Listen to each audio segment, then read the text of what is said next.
السلام عليكم ورحمة الله تعالى وبركاته.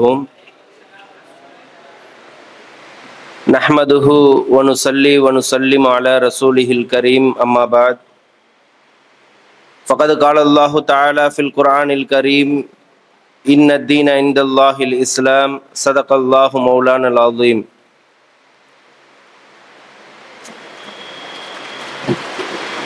இமாம் அலி ரலியல்லாஹு தஆலா அன்ஹு அவர்களுடைய வரலாற்றில் இரண்டு பெரும் போர்கள், இஸ்லாமிய அணி சஹாபாக்களுடைய அணி எதிரெதிரே இன்னொரு சஹாபாக்களுடைய சந்திக்கக்கூடிய ஒரு சூழ்நிலை. அதற்கு பிறகு அலி ரலியல்லாஹு அன்ஹு அவர்கள் அவருடைய காலத்தில் உள்ள மற்ற ஒரு சில பிரச்சனைகள் சமாளிக்க வேண்டிய ஒரு சூழல். என்ன பிரச்சனை அப்படின்னா, அலி ரலியல்லாஹு அன்ஹுக்கு முன்னால் வரை எல்லாமே ஒரு குடையின் கீழே இருக்குது. இஸ்லாம் அப்படியே இயங்கிக்கிட்டு இருக்குது. உஸ்மான் ரலியல்லாஹு தஆலாவுடைய 6 ஆண்டு காலம் வரை இஸ்லாம் நல்ல பல்கி பெருகி போய்கிட்டு இருக்குது. அதற்கு பிறகு ஆரம்பிக்கிற அந்த பிரச்சனை அலி ரலியல்லாஹு தஆலா அன்ஹு அவர்களுடைய காலத்தில் அந்த கடைசியாக நடந்த போர், அதிலிருந்து ஒரு கூட்டம் பிரியுது. அந்த கூட்டம் யாராக மாறுகிறாள் அப்படின்னா ஹவாரிஜாக்கள் அப்படின்னு சொல்லி பெயரிடப்படுது. ஒரு சில கூட்டத்தில் 12,000 பேர் அலி ரலியல்லாஹு கூட்டத்திலிருந்து மொத்தமாக அப்படி கிளம்புனாங்க அப்படின்னு சொல்லப்படுது. 12,000 பேருமே ஹவாரிஜாக்களாக மாறுறாங்க. அப்போ கொள்கைகள் ரீதியாக பிளவு அப்படின்றது ஏற்படுது.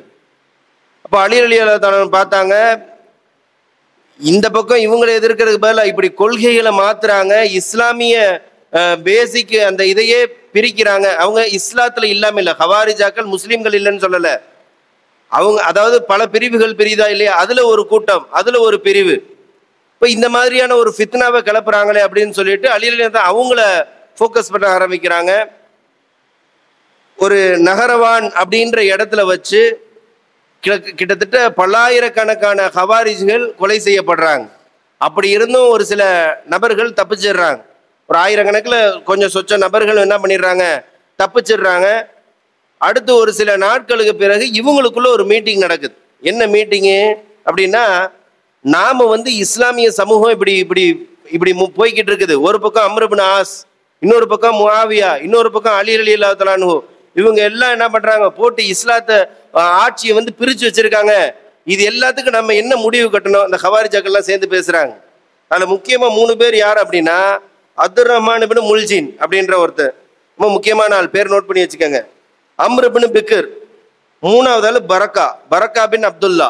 இந்த 3 பேர் இவங்க பயங்கரமா கூட்டி திட்டம் போடுறாங்க. திட்டம் போட்டா என்ன பண்ணணும், சரி அடுத்த ஆட்சிக்கு எப்படி வழிவகை செய்யணும், வேற எப்படி உங்களுக்கு மத்தியில் எப்படி ஒற்றுமை கொண்டு இப்படி போகணுமா இல்லையா, எப்படி பிளான் பண்ணாங்கன்னா 3 பேரையும் ஒரே நேரத்தில் போட்டு தள்ளணும். 3 பேரையும் என்ன பண்ணணும், ஒரே நேரத்தில் போட்டு தள்ளணும். எல்லாத்துக்கும் அழகா ஸ்கெட்ச் போடுறாங்க, 4 டேட் எல்லாத்தையும் குறிக்கிறாங்க. இந்த நாள், இந்த கிழமை, இந்த தொழுகை முதற்கொண்டு இந்த தொழுகையில என்ன பண்ணணும், போட்டு தள்ளிடணும் அப்படின்னு சொல்லி என்ன பண்றாங்க, எல்லாத்துக்கும் கரெக்டாக ஸ்கெட்ச் போடுறாங்க. பார்த்தா அதுல அப்துர் ரஹ்மான் இப்னு முல்ஜின் என்ன பண்றாரு, அலி ரலியல்லாஹு அன்ஹு அவங்கள நான் கொலை செஞ்சிடறேன்றார்.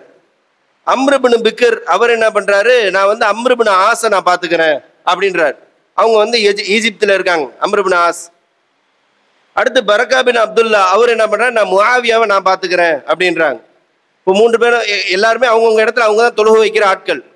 அப்போ அலி ரலியல்லாஹு தஆலா கரெக்டா தொழுகை வர்றாங்க. அது நிறைய சம்பவங்கள் இருக்குது, நேரங்கள் சுருக்கத்தினால அது டக்குன்னு நம்ம முடிச்சிருவோம் இன்ஷா அல்லாஹ். அப்போ அலி ரலியல்லாஹு தஆலா கரெக்டாக தொழுகைக்கு வர்றாங்க. வரும்போது இந்த நபர் என்ன பண்றான், அவங்கள பார்த்துட்டு 2 வாளை வீசுறான். ஒரு வாள் என்ன பண்ணுது, தவறிடுது. இன்னொரு வாள் நேரம் என்ன பண்ணுது, கழுத்துல குத்தி இந்த பக்கம் வெளியே வந்துடுது. அப்படியே அவங்க கொலை செய்யப்படுறாங்க. எந்த அளவுக்கு வரலாற்றை எழுதுறாங்க அப்படின்னா, அலி ரலியல்லாஹு தஆலா அவங்கள புதைச்சு வச்சா கூட தோண்டி எடுத்து பிரச்சனை பண்றதுக்கு ஆள் இருக்குதான். அந்த அளவுக்கு ரொம்ப தீவிரமா இருந்துச்சா இந்த ஹவாரிஜாக்களுடைய பிரச்சனை. அதனால அதை அவங்கள அடக்க செஞ்சவங்க எந்த இடத்துல அடக்கம் அலி ரலியல்லாஹு தஆலா செய்யப்பட்டிருக்காங்கன்றது கூட வெளிப்படுத்தல. பாருங்க, அபூபக்கர் ரலியல்லாஹு தஆலாவுடைய இது இருக்குது, உமர் ரலியல்லாஹு தஆலாவுடைய இது இருக்குது, உஸ்மான் ரலியல்லாஹு தஆலா ஜன்னத்துல் பக்கீல வெளியே அடக்கம் செய்யப்படுவாங்க. அந்த கொலை செய்யப்பட்ட நபர்கள் இருக்காங்களே அவங்க ஜன்னத்துல் பக்கீக்கு வெளியே தான் அடக்கம் பண்ணுவாங்க. இப்போ ஜன்னத்துல் பக்கி விரிவாக்கி அவங்க கடைசியில் அங்கே இருக்காங்க. ஆனால் அலி ரலியல்லாஹு தஆலா அன்ஹுடைய கபர் மட்டும் மக்பரா மட்டும் இங்கே யாருக்குமே தெரியாது. ஆனால் ஷியாக்கள் வந்து ஒரு சஹாபியினுடைய மக்பராவை அவங்க அலிரனோடது அப்படின்னு சொல்லி ஒரு பள்ளியெல்லாம் வச்சு கட்டி இது பண்ணிக்கிட்டு இருக்காங்கன்னு வைங்களேன், அது வேற. அப்போ இந்த மாதிரி அலி ரலியல்லாஹு தஆலா அன்ஹு வந்து கொலை செய்யப்பட்டும் அவங்க அடக்கம் செய்யப்பட்டாலும் ஒரு நிம்மதி இல்லாத சூழல். அதுக்கப்புறம் இந்த பக்கம் ஸ்கெட்ச் போட்டது 3 பேர். ஒன்று அலி ரலியல்லாஹு தஆலா அன்ஹு முடிஞ்சு, ரெண்டாவது யாரு நம்ம அம்ர் இப்னு ஆஸ் ரலியல்லாஹு தஆலா அன்ஹு. அன்னைக்கு காலையிலும் பார்த்து அவங்களுக்கு வைத்த வழி சரியான, காலையில் ஃபஜ்ர் தொழு வைக்க வரல, வேற ஆளை அனுப்பி விட்றாங்க, நீ போய் ஃபஜ்ர் தொழு வைப்பா அப்படின்னு. பார்த்தா அவர் தான் அம்ர் இப்னு ஆஸ்ன்னு சொல்லி, அந்த காலத்துல ஆள் யாருன்னு முகம் அடையலான்னு தெரியாதுல்ல. அப்போ இவர் தான் அம்ர் இப்னு ஆஸ்ன்னு நினைச்சிட்டு அவரை போட்டு தள்ளிடுறாரு. அவர் யாரு போட்டு தள்ளினது? யாரு? அம்ர் இப்னு பிக்கர். அவர் போட்டு தள்ளிடுறாரு. அம்ர் இப்னு ஆஸ்ன்னு நினைச்சு அவரை போட்டு தள்ளிட்டார். அடுத்து முஆவியா ரலியல்லாஹு அன்ஹு அவங்க தொழுகைக்கு வந்துட்டாங்க. ஆனா கூட இருந்த ஆட்கள் பின்னாடி படை வீரர்கள் இவங்கெல்லாம் வந்து கூட இருந்திருக்காங்க. அவங்க என்ன பண்ணிடுறாங்க, டக்குன்னு வெட்ட வர்றாரு, மிஸ் ஆயிடுச்சு. ரெண்டாவது வெட்ட வரும்போது சுதாரிச்சுட்டாங்க. சுதாரிச்சு உடனே தடுத்து பின்னாடி ஆட்கள்லாம் பிடிச்சி உடனே பிடிச்சிட்டாங்க. பிடிச்ச உடனே அவர் சொல்றாரு, பரக்கா அவர் சொல்றாரு, இந்நேரத்துக்கு வந்து உங்களுடைய சகோதரரும் சரி அலி ரலியல்லாஹு அன்ஹு சரி எல்லாத்தையும் என்ன பண்ணியிருப்பாங்க, போட்டு தள்ளியிருப்போம் அப்படின்றாங்க. அப்போ அவர் வந்து அடுத்து சிறை பிடிக்கிறாங்க. சிறை பிடித்து கிட்டத்தட்ட அலி ரலியல்லாஹு அன்ஹு வந்து தன்னுடைய 64வது வயசுல ஹிஜ்ரி 40 பாதியில அலி ரலியல்லாஹு அன்ஹு அவங்க இன்திகால் ஆகிறாங்க. இதற்கடுத்து இஸ்லாமிய ஆட்சியில் ஏற்படக்கூடிய மாற்றங்கள் என்ன அப்படின்றத இன்ஷா அல்லாஹ் நாளை பார்ப்போம். அஸ்ஸலாமு அலைக்கும் வரஹ்மத்துல்லாஹி தஆலா வபரகாத்துஹு.